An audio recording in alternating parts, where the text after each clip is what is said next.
dia! Terça-feira, 7 de maio de 2024.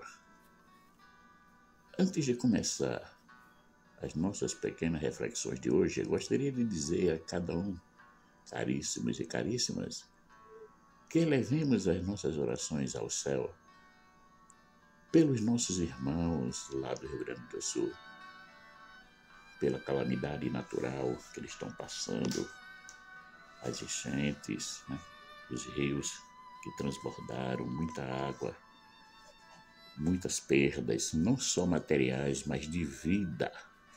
Muitas vidas se perderam nessas enchentes que está acontecendo por lá no Rio Grande do Sul. Se não podemos estar presente localmente, podemos oferecer as nossas orações. Além, se pudermos contribuir com alguma coisa, que façamos. Mas isso vai segundo o coração de cada um. Mas o pedido é esse. Vamos intensificar as nossas orações pelos nossos irmãos do Rio Grande do Sul.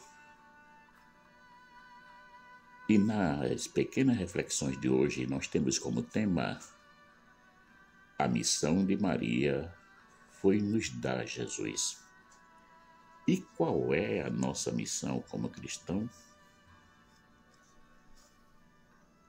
O anjo, ao responder às indagações de Maria sobre o anúncio que ele lhe tinha feito, disse-lhe qual seria a missão que Deus tinha preparado para ela. E eis que conceberás no teu seio, e darás à luz um filho, e tu chamarás com o nome de Jesus. Ele será grande, será chamado Filho do Altíssimo, e o Senhor Deus lhe dará o trono de Davi, seu pai. Ele reinará na casa de Jacó para sempre, e o seu reinado não terá fim. Lucas capítulo 1, versículos de 31 a 33. Logo, a missão de Maria foi de poder nos doar Jesus. Por isso que todos nós que nos declaramos cristãos devemos ser gratos a ela por ter dado o seu sim a Deus. Nós só temos a graça de nos declararmos cristãos não porque aceitamos Cristo, mas por ela ter sido a porta que nos abriu o caminho a Ele. Alguém pode dizer que se Maria não tivesse dado o seu sim, Jesus veria do mesmo jeito, pois Deus é poderoso. É verdade, mas Deus, mesmo sendo todo-poderoso, procurou usar uma das virtudes mais sublimes, que muitas vezes nós esquecemos de usá-la, que é a humildade. E não quis usar o seu poder como uma mágica ou um fenômeno da natureza, mas quis ter o auxílio de um ser humano para que a sua obra fosse também a nossa. Por isso que escolheu Maria, e se ela não tivesse dado o seu sim, provavelmente ele escolheria uma outra mulher para realizar esse plano em prol da humanidade. Porque todos sabemos que somos gerados no ventre de uma mulher. Ninguém nasce até então de uma chocadeira. Até mesmo os bebês de provetas precisam de um ventre materno. Logo, se não tivesse Maria, teríamos com certeza um outro nome feminino para acolhermos e venerarmos.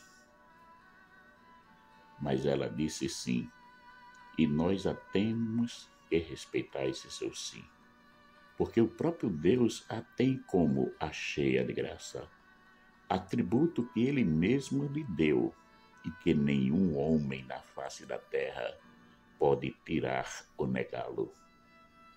Aqueles que o negam ou desprezam, como já foi dito nas reflexões anteriores, está simplesmente indo contra aquele que é o autor da ação ou querendo ser maior do que ele. A missão de Maria foi nos dar Cristo, e ela realizou com todo o seu amor, com todo o seu entendimento, com todas as suas forças e com todo o seu ser. Em nenhum momento ela procurou fugir ou desistir da missão. Como já vimos nas reflexões anteriores, que a sua vida com Jesus não foi um mar de rosas.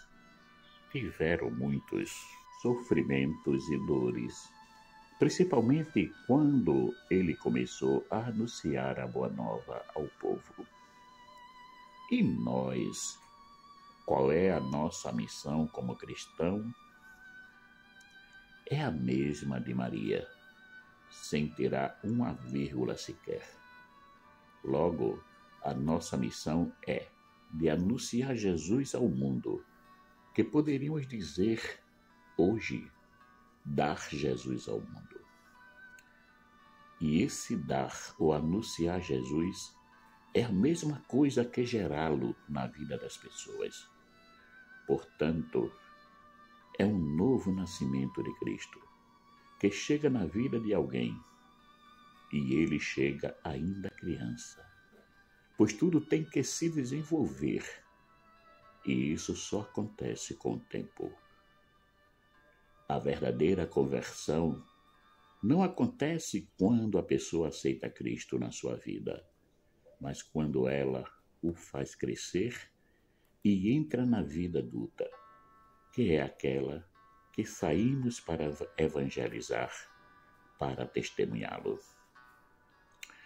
Irmãos e irmãs, temos o mundo diante de nós, com as suas artimanhas e armadilhas, para nos conquistar, oferecendo-nos uma vida fácil, na qual a prosperidade se dá com o estralar de dedos, ou com uma oferta bem generosa, como se fosse em um passe de mágica, ou algo a ser comprado, que nos convida para pararmos de sofrer, como se o sofrimento fosse algo de danoso na nossa vida espiritual. E sabemos que não é, pois o próprio Cristo nos convida a pegarmos a nossa cruz e segui-lo. O que devemos fazer diante de tudo isso? Devemos fazer como Maria, que não se deixou levar pelas coisas do mundo, que não desistiu da sua missão, mesmo tendo ouvido aquelas palavras de Simeão. Devemos ser corajosos como ela foi, cuidando de Jesus até o último momento. Por isso que a nossa missão é essa, de fazer esse Jesus que um dia demos o nosso sim, se desenvolva em nós, isto é, cresça em nós, para que possamos anunciá-lo. Somente nós, cristãos, é que podemos fazer isso, pois Cristo deve ser dado ao mundo assim como ele é. Não podemos instrumentalizá-lo. Para que isso não aconteça, é preciso que sejamos coerentes com as suas palavras e os seus ensinamentos, assim como Maria, que guardava tudo em seu coração. Maria, a escolhida por Deus para dar Jesus ao mundo, nós, os escolhidos por Deus para anunciarmos Jesus ao mundo, testemunhando a boa nova. Maria era totalmente leiga nesse assunto, pois tudo começou com ela, enquanto nós não só temos toda a experiência que ela fez e que é contada nos evangelhos, como temos a graça de termos os próprios evangelhos e as cartas nos deixadas pelos apóstolos, que nos orienta e nos capacita, com a graça do Espírito Santo, a sermos verdadeiros discípulos de Cristo. Marcos Laurentino. Caríssimos e caríssimas, peço para quem gostar desse momento reflexivo que dê o seu joinha e que também compartilhe para que possa chegar a mais pessoas. Peço também para que se inscrevam, aqueles que ainda não se inscreveram, se inscrevam no canal. E assim poderá nos manter ativos, prontos para postarmos mais reflexões. Obrigado.